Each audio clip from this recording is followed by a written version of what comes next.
Jim Struzzi, representative from the 62nd District, joins us this morning. Brought to you by Marcus & Mack, a law firm representing injured people. Jim, good morning. Good morning, Todd. Thanks for having me on. I'm glad you're here with us today. We've got a lot to talk about, including, this that came out from your office yesterday. It is an advisory about what you would like to do and would like to see happen involving CBD and other state guidelines passed by a committee yesterday. Tell me about House Resolution 459. Well, yeah, thanks, Todd, for mentioning House Resolution 459. It did pass out of the Health Committee yesterday. I actually authored this resolution last year when it was brought to my attention that anywhere you go, pretty much you see signs that say CBD products, CBD oils, lotions, all these different types of things, but there really are no guidelines or criteria for the quality of those products. What are consumers buying? What are they getting? What are they putting into their bodies? And this essentially, this resolution requests that the FDA create some guidelines so that people know what, when they're putting their money out there, they're getting a quality product in return, not some sort of snake oil type stuff. So really, I think this is a consumer benefit, and I think it's going to help with the quality of these products so that people know what they're getting and that they're getting, the treatment that they need from the CBD products. There's also a resolution having to do with, it's called House Resolution 460, as a matter of fact, and that one is a similar one, but just another substance. Well, it is. It's called Kratom, and this is brought to my attention from the Indiana Armstrong Clarion Drug and Alcohol Task Force. Kratom has been identified as present in some overdoses that occurred. So I wanted to learn more about it. And essentially, this is an herb that people use in place of opioids. But there's a lot of questions about it, of its effectiveness. When I first put it out there, that people were requesting a ban on this product, and I got a lot of backlash from people who actually use this to their benefit. It relieves pain. It's a natural herb, but again, it's not regulated. So this resolution, just like the CBD resolution, simply requests that the FDA create some sort of guidelines, some kind of criteria, so people know how to use this product safely and without creating an additional harm to themselves. Yeah. Okay. So those are two very important House resolutions that are out there.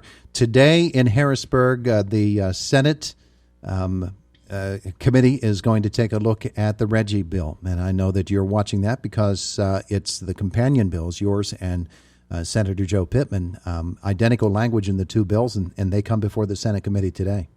Yes, absolutely. I'm excited to see that House Bill 2025 will be in the Senate committee today. Hopefully they voted out without changes, without any amendments, and it can go directly to the governor for his signature, which may or may not occur, as well you know, Todd.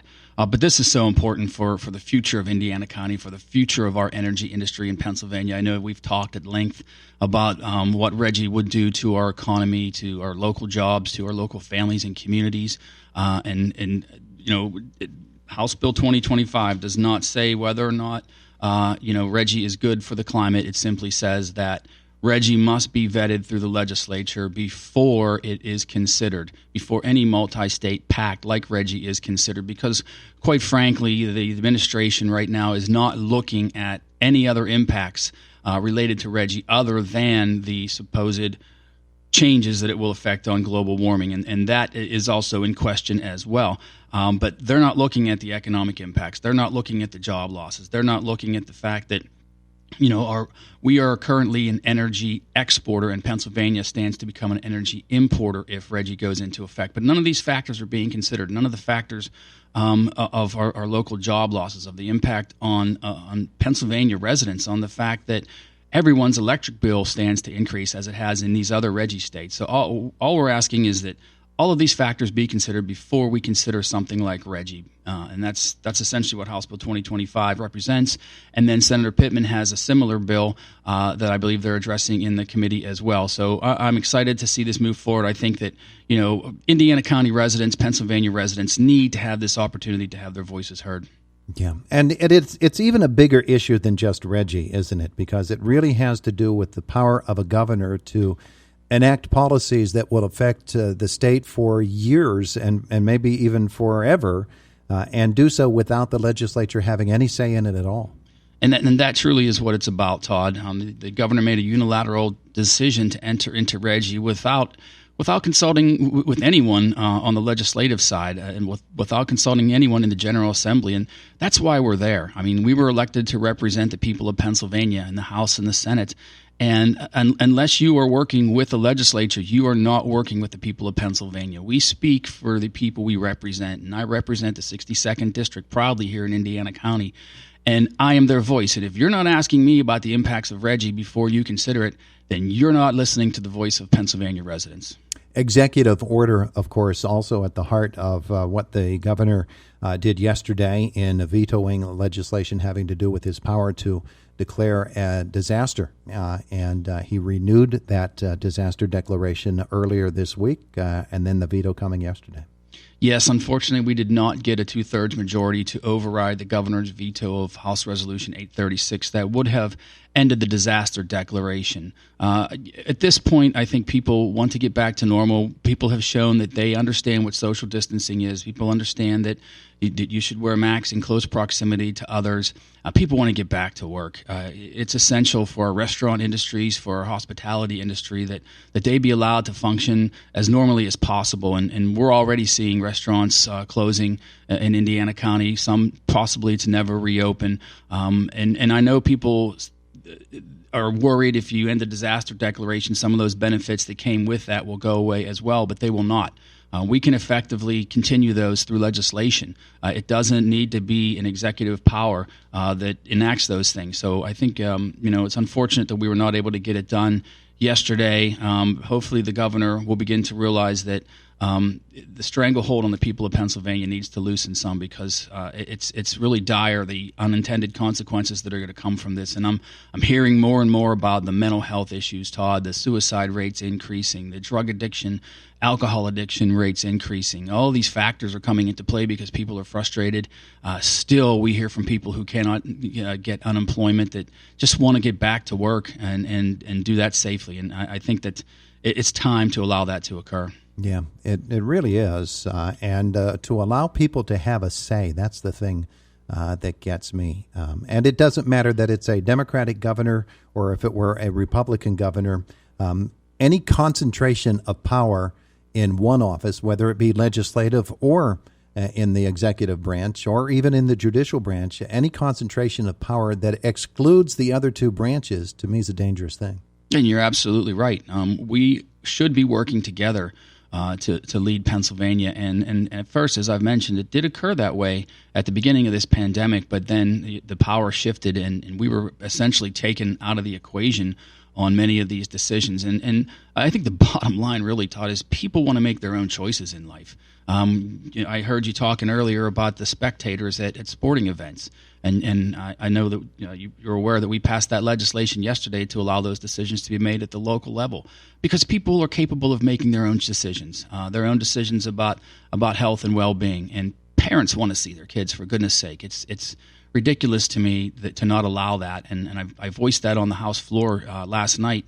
And really, I think people as adults are capable of making their own decisions about their own health and well-being, and they should be allowed to do that. Yeah, when you're doing an indoor sport like girls volleyball and you're only allowing 25 people inside the gym, the two teams can't even put their entire team inside the gym during the game, let alone having people watching. So there's obviously some sort of disconnect there that people aren't getting, and it's really, well, it's caused a lot of folks to sink to levels of despair or anger that just aren't healthy at all. What are some of the other things that have been done in Harrisburg this week that have really grabbed your attention? Well, there's several important bills that we passed out of the Pennsylvania House this week, Todd. One related to the upcoming election. After the primary, there was a lot of different issues that came out of some of our counties. I myself consulted with our county officials here on any problems that they may have had and suggestions for improvement. And so the legislature within the House worked with the County Commissioners Association and other people involved in the elections to kind of fix some of those problems. So a couple of things that occurred was we extended the deadline from 7 days to 15 days to apply for a mail-in ballot. The 7-day before the election simply did not allow enough time for those mail-in ballots to get out to voters, get mailed back in, and be processed in a timely manner before the election. We also allowed, instead of the day of the election, for pre-canvassing, which means you opening the ballots and getting them ready to be scanned.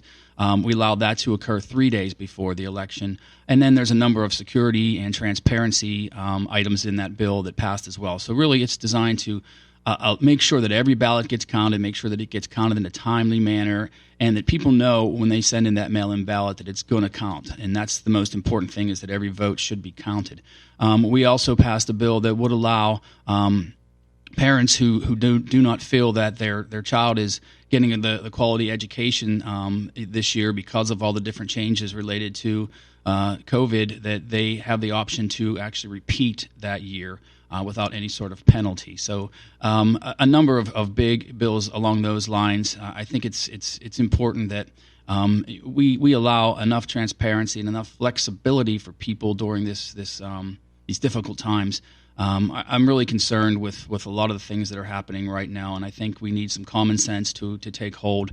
And really, we're turning the corner on this, and I think people need to be allowed to get back some of those freedoms safely and make their own choices and decisions. With this election coming up, it is definitely a strange time in our society right now, but we all need to work together to get through it. There is a lot of, are a lot of growing voices with concern over the fact that with so many mail-in ballots not returned in time to be counted in time, that after the election day on November 3rd, we're not going to know who won any of the races because there will still be ballots out there, a lot of them.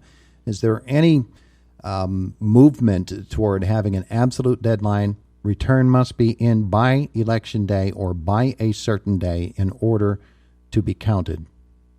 Right, Todd. That's part of the bill that we moved in the House yesterday. And that's the reason that the deadline to apply for a mail-in ballot was moved back 15 days before the election to make sure that they get into the the election board at the county. So to make sure that those deadlines are met. I'm not sure on the exact deadline when they must be received, but obviously they should be counted on election day, and we want those results as soon as possible. I think that's the most important thing. Yeah, absolutely. Okay, so we're nearing 9 o'clock. Just a couple of moments left with State Representative Jim Struzzi. Anything coming up in the week that approaches that you're really pointed to? Well, tomorrow is the Chamber's Eggs and Issues breakfast that I will be attending along with Senator Pittman and Representative Dush. So I urge people, I believe that you guys are going to live stream that from what I understand, or broadcast it. So I think we'll be able to get a little bit more in depth into some of these issues that were discussed today. We'll be back in Harrisburg the week of September 14th, 15th, 16th to continue to work on the important issues related to education and the COVID response. Obviously, we're going to continue to try and get Pennsylvania reopened for people to get back to work. I urge people that are still struggling with unemployment compensation or any other issue you have to give our office a call at 724-465-0220 or stop in at 550 Philadelphia Street or visit the website repstruzzi.com and sign up for our Friday emails. But we're doing our best to keep people informed, to make sure you understand what's happening in state government, and we're doing our best to make sure that the voices of Pennsylvania residents are heard. Yeah. That meeting will be available by Zoom. We're not going to be able to air it tomorrow here on the radio station, but people will be able to access it in a number of different ways. Jim, thanks so much for coming in this morning. Keeping you hustling, man. You're in Harrisburg at one moment, and you're here in Indiana the next. Yeah, Todd, if I sound a little tired, I am. It's been a busy week already. Keep trucking. Have a great day today. Thanks. Great day today. Thanks. Great day.